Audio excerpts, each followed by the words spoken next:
할렐루야. 오후에도 축복의 인사를 하겠습니다. 237 전도를 위해 응답 25의 축복을 드립시다. 237 전도를 위해 버려야 할 것을 버립시다. 우리 강단에서는 오전 메시지는 언약이 선포됩니다. 그리고 오후에는 미션이 선포됩니다. 그래서 오전 메시지에서 말하는 언약과 오후 메시지에서 말하는 미션을 동시에 여러분들이 붙잡아야 삶이 변화가 되고 영이 변화가 될 줄로 믿습니다. 그래서 하나님께서 오늘 오전에는 어떤 언약을 주셨느냐 하면은 버려야 할 것을 버리면 237 전도가 되게 해 주시겠다 그랬어요. 버려야 할 것을 버리면은 행복한 전도자가 되도록 해 주시겠다 그 말이죠. 그러면 237 전도를 위해서 버려야 할 것이 무엇이냐? 237 전도를 위해서 버려야 할 것은 자기 중심으로 만들어진 잘못된 습관을 버리라는 것입니다. 그리고 하나님께서 제일 싫어하는 우상을 버리라는 것입니다. 그리고 세 번째는 잘못 각인되어 있는 가치관을 버리라는 것입니다. 한마디로 얘기를 하면은, 쉬운 말로 얘기하면은 서론에 묶이지 말라 그 말입니다. 거의 대다수가 본론인 하나님, 그리스도 만났으면 끝나는데 거의 서론에 묶여 있어요. 그러니까 본론에, 결론에 도달하지 못하는 거죠. 그렇지 않습니까? 그래서 서론에 묶이지 마라 그 말. 빨리 정리해라는 얘기죠. 그래서 잘못되어 있는 것을 버리려면은 어떻게 해야 된다고 말씀했습니까? 첫 번째가 뭐냐면은 말씀으로 자신의 과거와 현재와 미래를 볼 수 있어야 한다 그랬어요. 그리고 두 번째는 말씀 안에서 하나님이 싫어하는 것이 무엇인지를 알아야 된다고 그래요. 그리고 셋째는 말씀 안에서 정말 가치 있고 중요한 일을 알아야 한다고 말씀을 했습니다. 그리고 오늘 오후 메시지에는 우리에게 주신 미션이 무엇이냐면은 버려야 할 것을 버리면은 버려야 할 것을 버리기 위해서 전도자의 삶을 살으라는 것입니다. 이게 전도자의 삶을 살면은 버려야 될 것이 버려진다 그겁니다.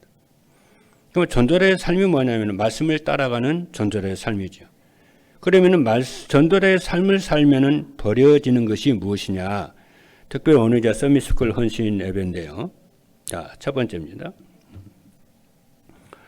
전도자의 삶을 살면은 버려지는 것이 무엇이냐면은 첫째입니다. 세 가지인데 첫 번째가 뭐냐면은 말씀을 따라가는 전도자의 삶을 살면은 자기 중심으로 만들어진 잘못된 습관이 버려진다는 것입니다.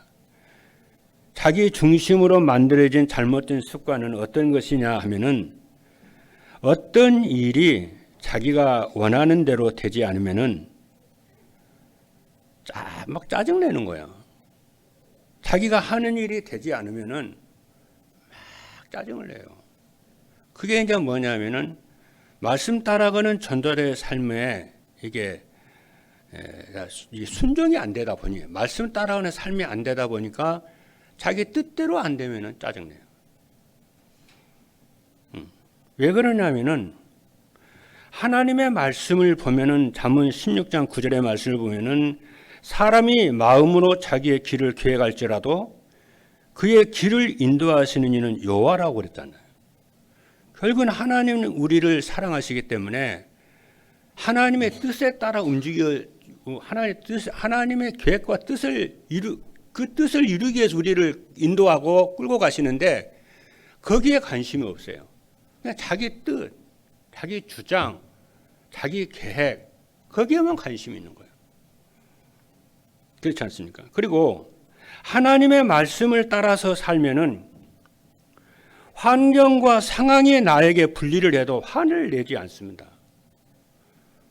로마서 8장 28절의 말씀을 보면은 우리가 알거니와 하나님을 사랑하는 자 곧 그의 뜻대로 부르심을 입은 자들에게는 모든 것이 합력하여 선을 이르시니라 그랬어요.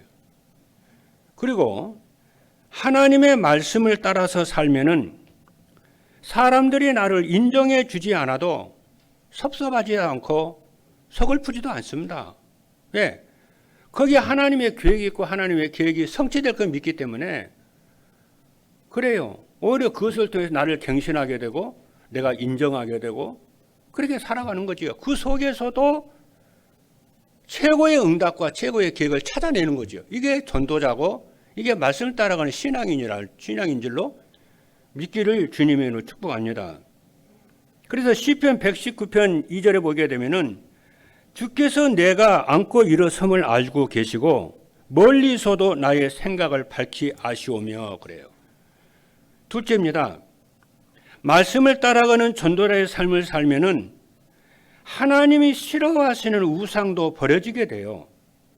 왜 그러냐면은 여러분이 말씀을 따라 살아가는 전도자의 삶을 살면은 우상 숭배가 얼마나 무서운 죄인지 알기 때문에 우상도 버려지게 돼요. 저는 과거에 우상이 얼마나 큰 죄인지 내 인생에 얼마나 못된 짓을 하는지 저는 전혀 몰랐어요. 그래서 사람은 우상 숭배하는 거 아닙니까? 우상이 얼마나 자기 인생을 망하게 하는 것인지 모르기 때문에 그러는 거잖아요. 근데 출애굽기 20장 3절로 4절에 보니까 너를 위하여 새긴 우상을 만들지 말고 또 위로 하늘에 있는 것이나 아래로 땅에 있는 것이나 땅 아래 물속에 있는 것에 어떤 형상도 만들지 말며 그것들에게 절하지 말며 그것들을 섬기지 말라. 네 하나님이 여호와는 질투하는 하나님인즉 너를 미워하는 자의 하나님을 미워하는 자의 죄를 갚되 아버지로부터 아들에게로 3, 4대까지 이르게 하거니와 그랬잖아요. 그러니까 우상을 숭배하게 되면은 아버지로부터 아들에게로 3, 4대까지 고통을 당한다니까요. 그 우상 숭배가 뭐냐면은 귀신을 불러 섬기는 것이잖아요.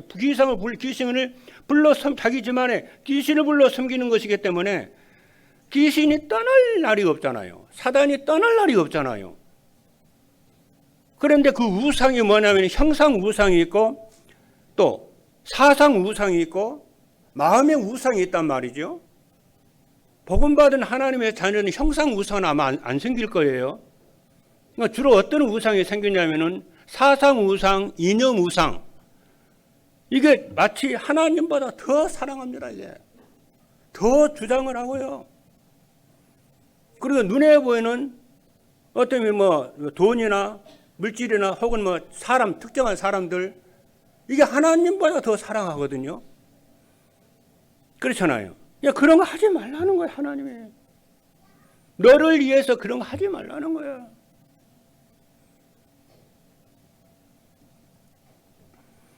그리고 말씀을 따라서 살면은 우상 숭배하는 자들에게 임하는 재앙을 알기 때문에 우상을 숭배하지 않아요. 그리고 자기 자신뿐만이 아니라 이러한 소식을 주변의 사람들에게 전달해 주는 거예요. 그렇잖아요. 계시록 21장 8절의 말씀을 보니까 그러나 두려워하는 자들과 믿지 아니하는 자들과 흉악한 자들과 살인자들과 음행하는 자들과 점술 자와 우상 숭배자와 거짓말하는 모든 자들은 불과 유황으로 타는 못에 던져지리니 이것이 둘째 사망이니라 그래요. 그리고 하나님의 말씀을 따라 살면은 하나님보다 더 의지하고 좋은 것이 없어요. 하나님이 최고로 좋아요.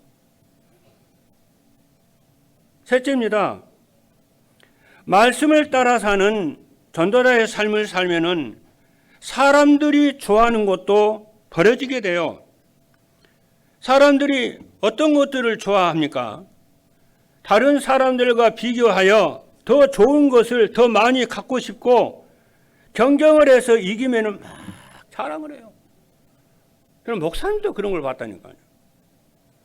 막 교회 안에 헌금 많이 하는 성도 막 자랑을 하고. 아니에요. 목사님들까지 그러면 어떻게 하자는 거예요? 진짜 복음 사랑하고 영혼 사랑을 하고 말씀을 따라가는 그런 제자들이 우리 교회 진짜 많다. 고난과 위기와 환난 속에서도 그것을 넘어서는 제자들이 우리 교회는 참 많다. 그런 것을 자랑할 줄 알아야 되고 그런 것을 간증할 줄 알아야 되고 그러는 거요. 나는 미션하면서 우리 말해 장로님들과 성도들이 고난 속 사람 다 고난이 있잖아요. 그 고난 속에서도 전에는 막 넘어지고 시험 들고 막 그랬는데 이제는 그 괜찮다는 거야. 많이 자랐구나. 많이 성장을 했네. 그것이 참 신앙 아닌가요? 좋은 것을 누가 좋아 안 하겠어요? 다 응답 온다. 누가 좋아 안 하겠나 말이에요. 그래 진짜 좋아하는 건 뭡니까? 위기와 환난과 고난 속에서도 그리스도 때문에 행복하다는 거예요.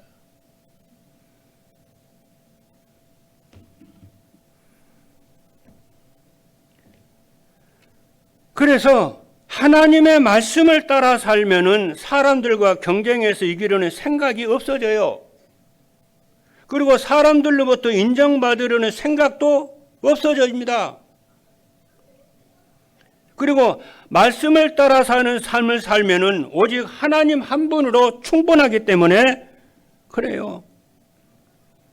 시편 23편 1절로 2절의 말씀을 보니까 사도 다윗이요 제일 인생의 위기 속에서 쓴 이 시입니다. 뭐라고 그러냐면은 여호와는 나의 목자시니 인생의 제일 위기 속에서 쓴 거예요. 여호와는 나의 목자시니 내게 부족함이 없으리로다. 그가 나를 푸른 풀밭에 누이시며 쉴만한 물가로 인도하시는도다. 그래서 할렐루야. 두 번째입니다. 전도자의 삶으로 버려야 할 것이 버려지면은 어떻게 되느냐 하면은 첫 번째입니다. 삶의 현장에서 성삼위 하나님이 함께 하심을 체험해야 하는 거예요. 성삼위 하나님이 어떻게 우리와 함께 하시느냐 하면은 성부 하나님은 성삼위 하나님이 구원받는 하나님의 우리와 함께 하시거든요. 그러면은 중요한 것은 그 성삼위 하나님을 내 삶 속에서 어떻게 체험하고 누리냐는 거죠. 성부 하나님은 말씀으로 우리와 함께 하시며 말씀을 성취하시는 하나님이십니다. 그리고 성자 예수님은 우리와 함께 하시면서 구원 사역을 이루시는 분이시고 성령 하나님은 우리의 몸을 성전을 삼으시고 우리 안에 계시고 기도에 응답하시는 하나님이십니다. 그럼 이러한 성삼위 하나님을 체험하려면 어떻게 해야 되느냐면은 예배 시간에 선포되는 강단 말씀 안에서 하나님이 주신 언약을 붙잡으면은 말씀이 성취가 돼요. 말씀을 붙잡아야지 하나님 아버지를 체험하게 돼요. 왜? 하나님은 말씀으로 역사하시는 분이시기 때문에. 그렇지 않습니까? 그리고 강단 말씀 안에서 하나님이 주신 미션을 붙잡고 순종하면은 전도가 되어져요. 그리고 하나님이 주신 비전을 붙잡고 기도하면은 기도 응답이 됩니다. 그래서 우리 교회 강단 메시지에는 언약 미션 비전이 늘 선명하게 선포되는데 이런 언약 미션 비전이 선포되는 이 체험하는 성삼위 하나님을 체험하는 것이 성도들이 많을 것입니다. 그런데 이러한 부분이 잘 아는 그 성삼위 하나님을 체험하고 싶은데 잘 안 되는 분들이 있죠. 그건 이제 왜 그러냐면은 그분도 뭐 하나님의 계획이 있으라고 생각하고 잘 되어지라고 생각이 됩니다만은 무엇이냐면은 성삼위 하나님을 체험하지 못하는 것은 하나님의 말씀을 받을 때 하나님이 원하시는 것을 찾아 순종하는 마음으로 받지 않고 그죠? 말씀 안에서 자기 마음에 자기 기준대로 자기 상황대로 자기 환경대로 하나님의 말씀을 안 받고 그냥 자기 상황대로 받아서 그러는 거예요. 오늘부터 여러분들이 하나님의 말씀을 하나님이 주신 말씀으로 받고 이 말씀 내가 순종하면서 내가 맞든 안 맞든 내가 순종하면서 살아야 되겠다 마음을 딱 먹으면은 처음에 딱 되어지기 시작해요. 할렐루야. 그래요. 그래서 여러분들이 원하는 것에 여러분이 집중하지 말고요. 그렇죠? 하나님이 원하는 것에 집중을 한번 해보세요. 그리고 저 같은 경우는 그래요. 전에는 제가 전도자의 삶을 살기 전에는 내가 원하는 거 그에 막 집중을 했어요. 근데 의미가 없어요. 내 뜻대로 되지도 안 하고. 어떻게 하면 되냐면은 하나님이 원하는 것이 뭘까? 하나님이 원하는 것에 집중을 해보세요. 그럼 하나님 원하는 것이 다 보입니다. 그리고 저는 목사이기 때문에 교회가 원하는 것이 뭘까? 성도들이 원하는 것이 진짜 뭘지? 이 두 가지 질문을 놓고 늘 기도하고 하나님 알려달라고 늘 기도를 하는 내용이 그거예요. 저녁에 딱 잠을 잘 때 하나님이 제일 원하는 것에 늘 내 마음이 거기에 있게 하시고 거기에 내 마음이 집중하게 하옵소서. 그리고 우리 성도들이 교회가 원하는 것이 뭡니까? 그것을 알게 해주시고 지혜를 주시오 하나님. 그렇죠? 여러분 그렇게 기도해서 해보세요. 그래서 전도에 집중하고 말씀에 집중하고 이렇게 인생이 바뀝니다, 여러분. 둘째, 그래 모든 응답이 거기서 다 와요. 그래서 여러분들의 말씀을 들을 때도 내 입장에서 받지 마시고 하나님의 입장에서 하나님의 음성으로 듣고 말씀을 받아서 다시 한번 생각해 보세요. 자, 하나님 원하시는 것이 보일 것입니다. 둘째입니다. 삶의 현장에서 보호자의 축복을 받아 누리며 새 힘을 얻어야 됩니다. 자, 성삼위 하나님이 함께 하심을 여러분이 체험을 하잖아요. 그러면 이제 어떻게 하냐? 삶의 현장에서 보호자의 축복을 받아 새 힘을 날마다 얻는 겁니다. 현장에서 받아 누리며 새 힘을 얻어야 할 보호자의 축복은 무엇이냐면은 보호자의 축복이란 하늘 보호자 위에서 만물을 다스리시는 하나님을 누리는 거잖아요. 누가요? 나 자신이. 그렇죠. 이것이 금년에 우리에게 주신 응답 25고 1월달 첫 번째 주에 주신 자신의 응답 25의 축복을 누리는 것인 줄로 믿습니다. 하나님 제일 원하는 것은 여러분 자신이란 말이에요. 여러분 자신들이 현장에서 보호자의 축복을 누리도록, 그래서 이것을 하기 위해서 정시 예배를 드리라는 것이고 아브라함처럼 단을 쌓는 예배를 드리라고 그러잖아요. 지난주 메시지는 우리의 삶이 예배 중심이 되라 안 그렇습니까? 그렇죠. 그래서 고린도전서 3장 16절의 말씀을 보니까 너희는 너희가 하나님의 성전인 것과 하나님의 성령이 너희 안에 계시는 것을 알지 못하느냐 그랬습니다. 그렇죠. 그리고 두 번째 그리고 뭐냐면은 보호자의 축복은 하나님이 함께 하시는 이 증거가 교회 안에 나타나는 것입니다. 그러면 나에게 보호자의 축복이 나타나게 되면은 그 보호자의 축복이 교회 현장, 교회에 나타나게 되죠. 그럼 이 보호자의 축복은 하나님이 함께 하시는 증거가 여러분의 삶의 현장 속에 나타나게 되는 줄로 믿습니다. 셋째입니다. 삶의 현장에서 목회자 시대, 중직자 시대, 렘넌트 시대를 누리는 것입니다. 목회자 시대는 목사님들이 성삼위 하나님이 주시는 힘을 얻고 보호자의 축복을 누리며 교회 안에서 인본주의를 쓰지 않는 거예요. 이게요 참 중요합니다.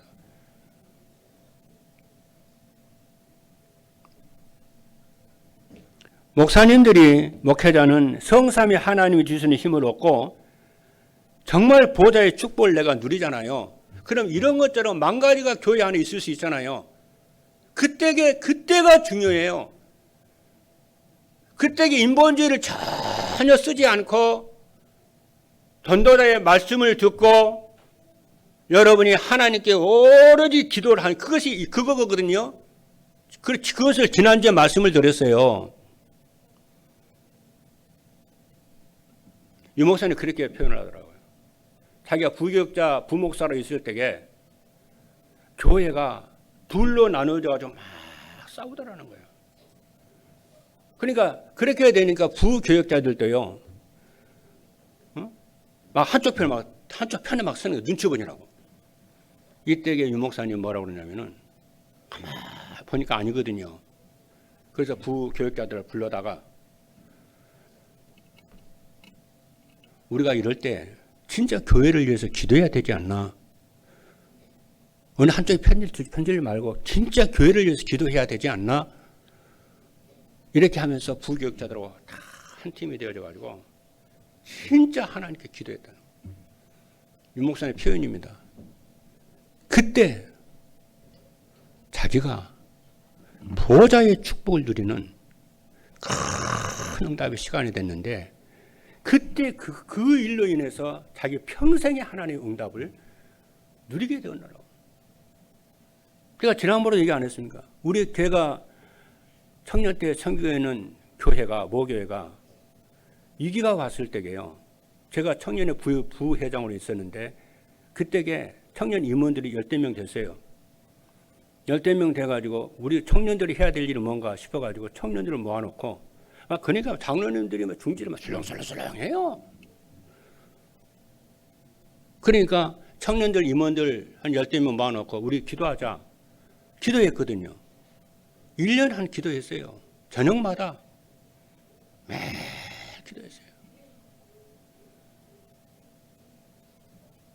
그 이후로 제가 섬기는 교회가 호남에 최고 가는 교회가 됐어요. 지금 15,000명 넘습니다. 그때게 우리 섬기고 있는 그 임원들 중에 청년 임원들 중에 목회자, 목사, 사모, 선교사들이 많이 일어났어요. 만약에 여러분들에게 인생의 위기가 왔을 때에 산업의 위기가 왔다, 가정의 위기가 왔다, 조용히 인본주의 쓰지 말고 인본주의 전혀 쓰지 말고 염려근심 전혀 하지 말고 하나님 앞에 딱 서세요. 기도해 보세요. 하나님은 그걸 유심히 봅니다.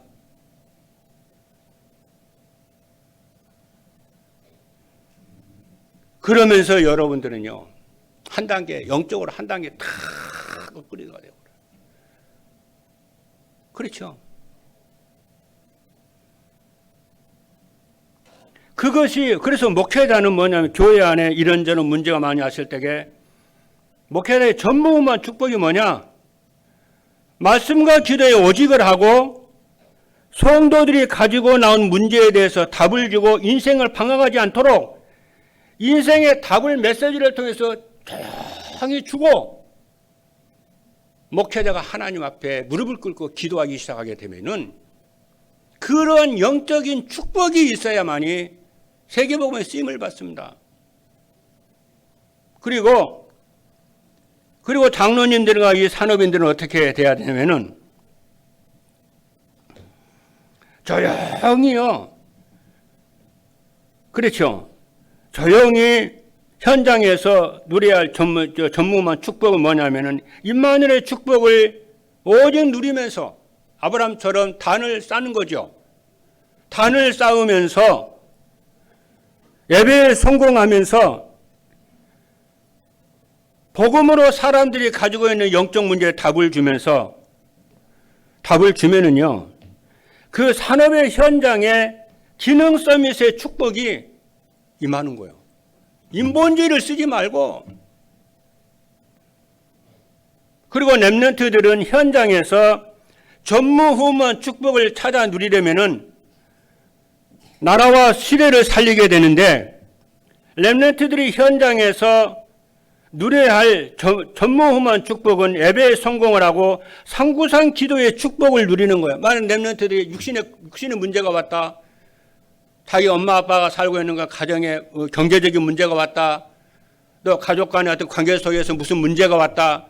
이럴 때 렘넌트가 염려, 근심, 걱정하지 않고 오직 예배를 성공하고 하나님이 누리는 전무후무한 축복을 누리기 시작하게 되어지면은 그 아이는 7 렘넌트가 받는 전무후무한 축복을 받게 되어져요. 그런 실제적인 언약을 잡고 하나님 앞에 설 수 있도록 훈련을 해야 돼요. 그래서 만약에 여러분들 인생에 큰 위기가 왔다, 고난이 왔다, 최고의 응답을 받는 축복의 시간이 나요. 그걸 놓치지 말라니까요. 그때는 하나님 앞에 딱 서 인본주의 쓰지 말고요. 계산하지 말고요. 하나님의 형편과 사정을 아시기 때문에 하나님 앞에 딱 쓰는 거예요. 그렇죠?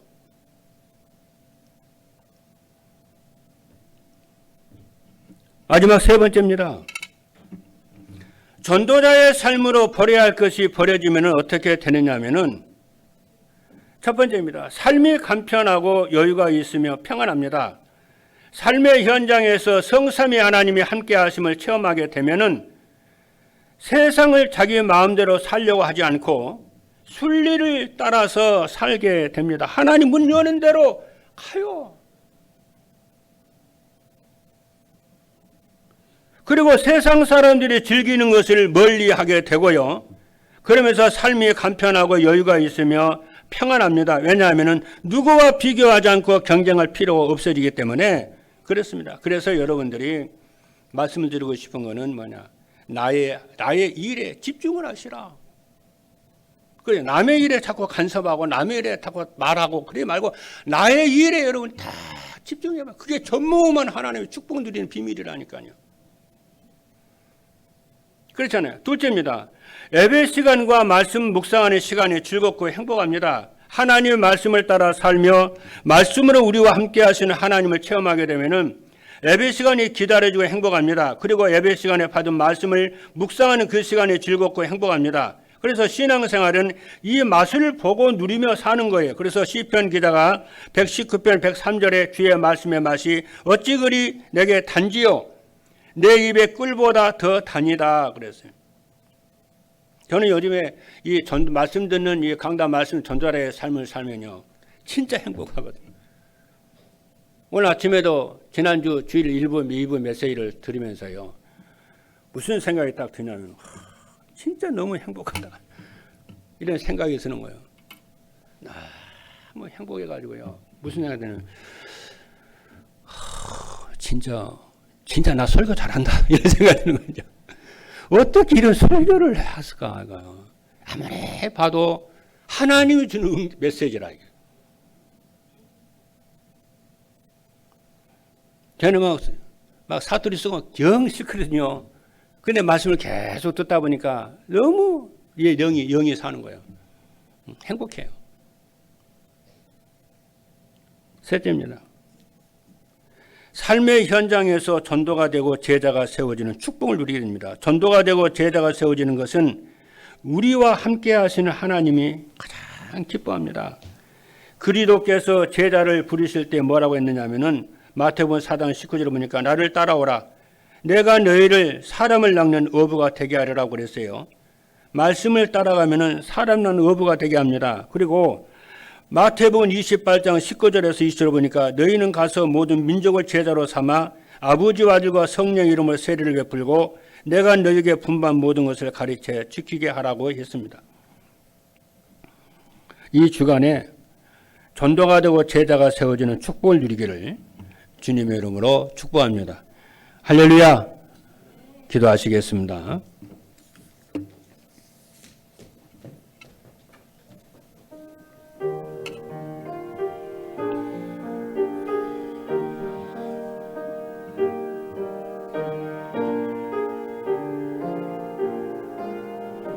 살아계신 하나님 감사합니다.